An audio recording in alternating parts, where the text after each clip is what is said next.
हम अपनी जिंदगियों में बाज़ औक़ात बहुत सी मुश्किलात और मुख्तलिफ किस्म की उलझनों का शिकार होने लगते हैं। उन उलझनों को हम अपनी कामयाबी का नाम दे दें या नाकामी का नाम दें, हम खुशी का नाम दें या सैडनेस का नाम दें, मतलब मायूसी का नाम दें। कभी हम लोग ना उम्मीद होते हैं तो कभी हमारे अंदर एक उम्मीद उभर आती है, कभी हम मायूस होते हैं तो कभी हम खुश होने लगते हैं, कभी हम मतलब मुतवक्किल हो जाते हैं कि हमें ये मिलेगा। तो हमारा दिमाग जो होता है ना वो 2 तरह की चीज़ों में एक वो होके रह जाता है, हिस्सेदार हो जाता है कि एक हिस्सा कहता है कि नहीं ये सही है, दूसरा कहता है नहीं ये गलत हो रहा है। तो हम इन उलझनों की वजह से ना आगे बढ़ पाते हैं, ना कुछ कर पाते हैं। तो मैं अक्सर औकात में से काफ़ी लोग मेरे अपने बहन-भाई, मेरी दोस्तें काफ़ी बल्कि अपनी फैमिली में भी काफ़ी लोग जब मेरे से कोई प्रॉब्लम शेयर करते हैं तो मैं हमेशा उन्हें एक ही बात कहती हूँ कि इंशाल्लाह अल्लाह बेहतर करेगा। मायूस मत हो, मायूसी गुनाह है। तो मैं उनको अक्सर जब ये बात कहती हूँ तो वो मुझे यही बात कहते हैं कि यार हम कितना बर्दाश्त करें? कितना अगर वो मैरिड हैं तो वो बोलेंगी कि हम कितना बर्दाश्त करें? हमारी तो बर्दाश्त खत्म हो गया, हमारे साथ तो ऐसा होता है यार मैं तंग आ गई हूँ, मैं थक गई हूँ, अल्लाह मुझे उठा ले, मतलब ऐसी बातें सुनने को मिलेंगे। और अगर वो न मतलब बैचलर हैं या मेरे कोई दोस्त हैं तो फिर वो ये बात करेंगे कि यार मैं मीन के अब मेरे अंदर नाकामी आ गई है, मैं कुछ कर नहीं पा रहा, तो नाकामी का शिकार हो जाता हूँ, तो मुझे नहीं लगता मैं आगे पढ़ पाऊँगा, मैं आगे कुछ कर पाऊँगा।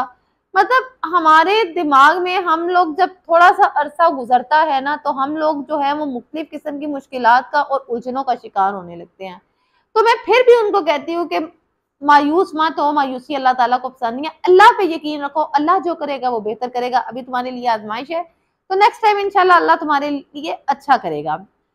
लेकिन मेरे साथ भी बाज़ औक़ात ये नहीं है कि वो गलत सोच रखते हैं। मेरे साथ भी बाज़ औक़ात जब बहुत दफ़ा मुश्किल टाइम, टफ टाइम आता है, तो मैं भी अक्सर औक़ात ये सोच रखने लगती हूँ कि यार बस अल्लाह ने पता नहीं कितनी आज़माइशें लेनी है, मैं तो थक गई हूँ।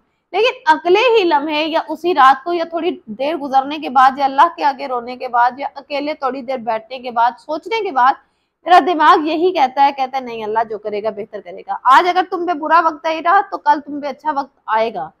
तो आज की वीडियो का मकसद भी यही है कि जब हमारी मंजिल दूर हो जाती है, हम लोग मुश्किलात का शिकार हो जाते हैं, हम नाकामी का शिकार हो जाते हैं, हमें लगता है कि हमें जो हासिल करना है वो हमसे अभी दूर है, तो हम मायूसी का शिकार क्यों होने लगते हैं? ये जो मायूसी होती है, ये जो नाउम्मीदी होती है ना, वो हमें हमारी मंजिल से दूर कर देती है और मायूसी तो हमें अल्लाह से भी दूर कर देती है। मतलब मायूसी तो अल्लाह ताला को भी पसंद नहीं है, जो चीज़ अल्लाह ताला को पसंद नहीं है, उसका शिकार हम क्यों हो रहे हैं? हम ऐसे मुआशरे में रह रहे हैं, ऐसी इस्लामी रियासत में रह रहे हैं, ऐसे को उम्मत से हैं, वो उम्मत है हम लोग जिन्होंने सब्र से काम लिया है, जिनके अंबिया ने सब्र से काम लिया है, जिनकी खवातीन जो गुजरी हैं उन्होंने सब्र से काम लिया है, जिनके अगर कोई भी मतलब पीछे हमारे सहाबा इकराम गुजरे उन्होंने सब्र से काम लिया है, तो फिर हम क्यों ना उम्मीदी का शिकार हो जाते हैं? उन्होंने अपने खून का नजराना देकर हमें ये इस्लामी रियासत बख्शी, हमें ये एक आज़ाद मुआशरा दिया, कितनी कुर्बानियों का ये नतीजा है। तो क्या उन्होंने ये सोचा था कि हमारी नसीब में मौत होगी और हमारे आने वाली नस्लें एक आज़ाद रियासत में ज़िंदगी गुजारेंगी? उन्होंने जो भी किया वो हमारी बेहतरी के लिए किया। उन्होंने नहीं सोचा कि ये सब करने से हमें क्या हासिल होगा। उन्होंने ये सोच के ये सब कुछ किया कि आने वाली हमारी नस्लें जो हैं वो एक आज़ाद रियासत, एक इस्लामी रियासत में ज़िंदगी गुजारेंगी। वो खुद चले गए लेकिन हमें एक सुरखरू जिंदगी मुहैया कर गए। तो आप लोग भी अपने एम्स पे फोकस रखें। देखिए उन्होंने भी अपनी जिंदगी में बहुत मुश्किलात का सामना किया था और अगर वो भी मायूसी और नाउम्मीदी का शिकार हो जाते तो वो अपनी जिंदगी में कैसे आगे बढ़ते, कैसे हम एक ऐसे मुआशरे में जिंदगी गुजारते जो हमें इतना कुछ मुहैया कर रहा है जो शायद हम सोच भी नहीं सकते। हम इन नेमतों का जितना शुक्र अदा करें उतना कम है। उन्होंने भी तो मायूसी नहीं दिखाई थी, हम भी तो उसी कौम में से हैं, वो भी तो हमारी कौम का एक हिस्सा थे। उन्होंने हमें वो सब हौसला दिया जो हमें चाहिए था। उनकी बातों ने, उनकी किसी ने शायरी से तो किसी ने अपनी बातों से, किसी ने अपनी स्पीच से, मतलब हर किसी ने मुख्तलिफ अंदाज में हमें हौसला देने के लिए उजागर भी किया।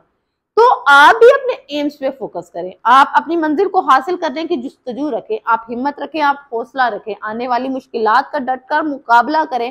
रास्ते में अगर कोई मुश्किल दरपेश आए तो उसको हंस कर बर्दाश्त करें, उसको हंस कर मतलब पार करें, अबूर करें। हर बात का जो जवाब है वो एक स्माइल से दें, मुस्कुराहट से दें। कभी भी मायूस ना हो, कभी भी अपने चेहरे पे ना उम्मीदी मत लाएं। ना उम्मीदी और मायूसी आपको आपकी मंजिल से दूर कर देगी। और ये जो मायूसी होती है ना, ये इंसान को बहुत दूर कर देती है हर रिश्ते, हर चीज से। लेकिन ये जो उम्मीद की एक किरण होती है, हमारे अंदर जो उम्मीद का एक जज्बा होता है, वो हमें बहुत आगे ले जाता है। वो हमें सिखाता है कि हम जो कर रहे हैं वो हमारे लिए बेहतर होगा और हम ये करके दिखाएंगे। हमें हमेशा एक जो उम्मीद की किरण नजर आती है ना, वही हमारी जिंदगी में कामयाबी का एक नतीजा होती है और एक दिन वो हमें हमारी कामयाबी के करीब कर देती है। तो अपनी जिंदगी में मायूस होना छोड़ दें, क्योंकि मायूस जब आप होना छोड़ देंगे तो आपकी मंजिल ऑटोमेटिक आपके करीब आ जाएगी।